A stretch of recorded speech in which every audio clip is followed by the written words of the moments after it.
Agama Islam dan Sekte Druze. Pada kesempatan kali ini, kita akan membahas beberapa hal mengenai agama Druze. Namun sebelum membahas agama ini, terlebih dahulu kita akan membahas sedikit sejarah agama Islam yang juga berkaitan dengan munculnya agama Druze. Agama Islam merupakan salah satu agama dengan penganut terbanyak kedua di dunia setelah Kristen. Menariknya di dalam Islam sendiri terdapat aliran-aliran khusus. Mereka merupakan jemaat Islam yang awalnya tunduk dalam satu kesatuan doktrin agama Islam yang diajarkan oleh Nabi Muhammad, yang dipercaya sebagai nabi terakhir yang diutus oleh Allah. Namun, ketika kematian sang nabi, perdebatan politik dan kedudukan menyebabkan perpecahan menjadi tak terelakkan. Muncullah di sini 4 aliran Islam, yakni Islam Ahmadiyah, Islam Sunni, Islam Syiah dan Islam Khawarij. Agama Druze sendiri berkembang dari Syiah Ismailiyah, sebuah gerakan filsafat yang didasarkan pada Bani Fatimiyah, pada abad ke-10, suatu masa yang kaya kebudayaannya. Agama Druze sendiri merupakan sekte dari Islam Syiah. Agama Druze memiliki akar sejarah di Timur Tengah, terutama di Lebanon, Suriah, Israel, dan Yordania. Mereka adalah kelompok agama yang unik, karena menggabungkan unsur-unsur dari agama-agama lain seperti Islam, Kristen, Zoroastrianisme, dan Gnostisisme ke dalam ajaran agama mereka. Agama ini tidak berusaha mengubah Islam arus utama melainkan menciptakan suatu agama yang sama sekali baru. Meskipun demikian, mereka tetap menghormati Al-Quran dan Nabi Muhammad. Mereka tidak memberikan informasi terperinci tentang keyakinan dan praktik mereka kepada orang luar atau bahkan kepada anggota keluarga mereka sendiri yang dianggap tidak dapat menjaga rahasia. Hal inilah yang menyebabkan kajian mengenai agama ini menjadi sangat sulit dan tentunya tidak mendalam.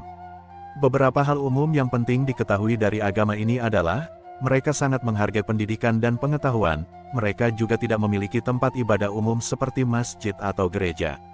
Segala sesuatu berkaitan dengan ritual dan pengajaran dilakukan di tempat yang bernama majelis.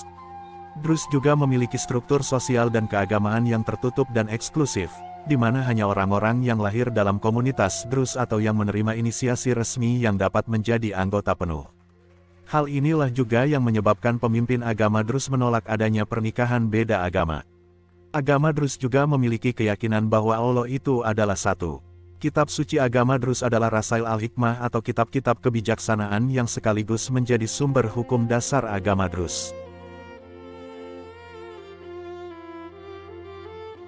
Kepercayaan pada reinkarnasi. Pasti banyak pertanyaan dalam benak kita, bagaimana mungkin aliran Islam percaya reinkarnasi? Bukankah itu konsep umat Hindu atau Buddha? Hal ini menjadi menarik tentunya sebab dalam agama Druze ada keyakinan bahwa semua orang akan mengalami reinkarnasi. Keyakinan ini bisa dimaklumi karena doktrin Druze yang tercampur aduk, namun hal ini tentunya tidak sesuai dengan ajaran Islam yang percaya bahwa pada akhir hidupnya manusia akan mati dan masuk ke dalam keabadian jiwa atau tempat yang disebut dengan nama sorga. Bagaimana kemudian agama ini menaruh dalam keyakinan mereka pandangan mengenai inkarnasi? Hal ini dapat dilihat dalam kanon Druze yang mengkritiknya secara tajam kehidupan kaum Nazariyah. Bagi mereka kaum Nazariyah sering berlaku tidak etis terutama dalam hal pernikahan dan seksualitas, kritik yang mungkin dipinjam dari literatur Sunni. Hal lain yang dikritik adalah konsep Dewa Nusairi dan kepercayaan palsu kaum Nusairi terhadap Musiibiyah dan Tanasupiyah atau metempsikosis. Kaum Druze juga membandingkan konsep tahamul perpindahan jiwa dengan metempsikosis kaum Nusairi. Kanon Druze menolak kepercayaan Nusairi bahwa jiwa setelah kematian akan terlahir kembali ke dalam tubuh manusia atau ke dalam hewan, tumbuhan, jerami kering, atau serangga, dan menekankan bahwa takomu berarti jiwa hanya masuk ke dalam tubuh manusia. Jadi konsep reinkarnasi tidak hanya dijalankan dalam Druze tetapi juga oleh sekte Nazariyah. Namun, terdapat perbedaan yang jelas antara keduanya dalam penafsiran terkait inkarnasi. Konsep reinkarnasi yang diyakini oleh agama Druze bertolak dari keyakinan bahwa semua jiwa manusia diciptakan sekaligus dan jumlahnya tetap untuk selama-lamanya. Ruh tidak dapat berada di luar tubuh manusia, yang berfungsi sebagai kamil atau jubah ruh. Setelah kematian tubuh, jiwa segera mencari jubah manusia yang baru. Pandangan tentang Tauhid. Druze meyakini adanya satu Tuhan yang tak terbatas oleh waktu dan ruang. Dalam beberapa surat, Hamzah, salah satu pendiri agama Druze, menjelaskan gagasannya tentang Tauhid sebagai sebuah kesadaran bahwa manusia tidak dapat melepaskan diri dari sifat fisik mereka dan bahwa pemahaman mereka terikat oleh ruang dan waktu, dan dengan demikian tidak seorang pun dapat memahami esensi ketuhanan. Jadi, Dapat disimpulkan bahwa penganut Druze meyakini Tuhan sebagai sesuatu yang tidak dapat dijangkau oleh pemahaman manusia. Mengakui konsep Unitarian, penganut agama Druze menyebut diri mereka sebagai penganut ajaran Unitarian. Konsep Unitarian berarti bahwa Tuhan itu unik, kekal, tanpa awal dan tetap ada atau tanpa akhir. Karena Tuhan berada di luar pemahaman manusia, Dia tidak dapat didefinisikan dengan kata-kata atau sifat-sifat yang berbeda dari esensinya. Ia tidak memiliki tubuh dan roh. Tampaknya konsep ini muncul sebagai tanggapan atas polemik yang terjadi antara para teolog Fatimiyah dan Isma petik terbalik Iliyah mengenai sifat ketuhanan para Rufus. Dengan penafsiran alegoris terhadap ayat-ayat Al-Quran, kepercayaan Druze menganggap 7 rukun Islam, 5 untuk Sunni dan 2 untuk Syiah dan Khawarij, sebagai ritual yang hanya ditujukan untuk mereka yang menerima makna lahiriah ayat-ayat Al-Quran secara harfiah. Keyakinan Druze kemudian mengganti 7 rukun Islam itu dengan 7 prinsip Unitarian yakni, 1. Kejujuran, 2. Saling membantu, 3. Meninggalkan ibadah-ibadah yang berharga, 4. Meninggalkan kepercayaan yang tidak sesuai dengan Tauhid, 5. Percaya bahwa doktrin kesatuan telah diberitakan pada setiap zaman, 6. Pasrah dengan kepuasan terhadap apapun yang Tuhan lakukan, dan 7. Tunduk pada kehendak Tuhan. Pembuangan kewajiban ritual ini menunjukkan pengaruh Sufi yang kuat pada doktrin Druze. Beberapa Sufi ekstrim berpendapat bahwa Tuhan dapat dicapai tanpa perantara melalui aplikasi devosional yang mendalam dari hati dan pikiran dan bukan melalui pilar-pilar ritual. Inilah yang menyebabkan penganut agama Druze mengesampingkan ritual agama. Sejarah agama Druze sebagai penganut konsep Unitarian.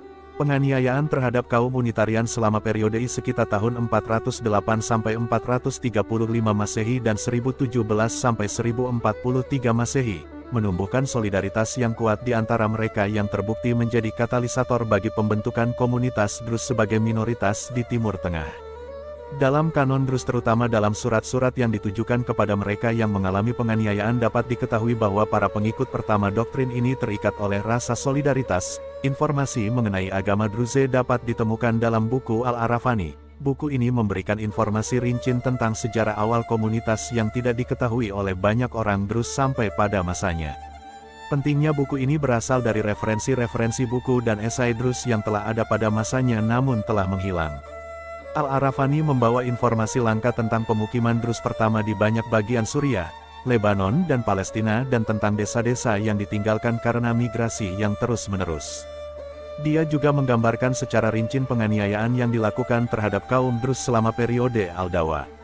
Menurutnya, segera setelah kepergian Al-Hakim, para pengikut doktrin baru ini harus menanggung permusuhan sengit dari Abi Hasan Al-Zahir penerus Al-Hakim. Al-Arafani menceritakan secara rinci bagaimana penganiayaan kejam membuat banyak penganut Druze meninggalkan keyakinan mereka atau melarikan diri ke tempat-tempat yang aman di Suriah, Lebanon dan Palestina dan mengkonsolidasikan keyakinan mereka secara sembunyi-sembunyi. Druze percaya bahwa melalui penganiayaan, iman mereka diuji. Penganiayaan juga akan dialami sesaat sebelum penghakiman terakhir ketika migrasi jiwa mencapai puncaknya. Keyakinan ini mengandaikan bahwa agama Druze percaya bahwa reinkarnasi memiliki batas akhir, yakni kepenuhan jiwa dan kesucian, yang kemudian akan menghantarkan mereka pada kesatuan dengan Allah yang Esa. Kemudian, diperkuat dengan bukti keberanian dan keyakinan mereka, kaum Druze juga percaya bahwa mereka akan mampu mengakhiri semua penganiayaan. Di sisi lain, sisi positif dari ancaman penganiayaan membantu kaum Druze untuk mengesampingkan semua perpecahan internal di dalam komunitas mereka dan mencapai solidaritas penuh. Banyak hal yang tidak dapat dijelaskan secara terperinci mengenai agama ini karena prinsip keagamaan yang mereka taati yakni untuk bersikap tertutup dan eksklusif, sehingga wajar jika beberapa hal yang kita ketahui merupakan hal-hal umum mengenai agama itu sedangkan sesuatu yang lebih mendalam sangat sulit untuk diketahui.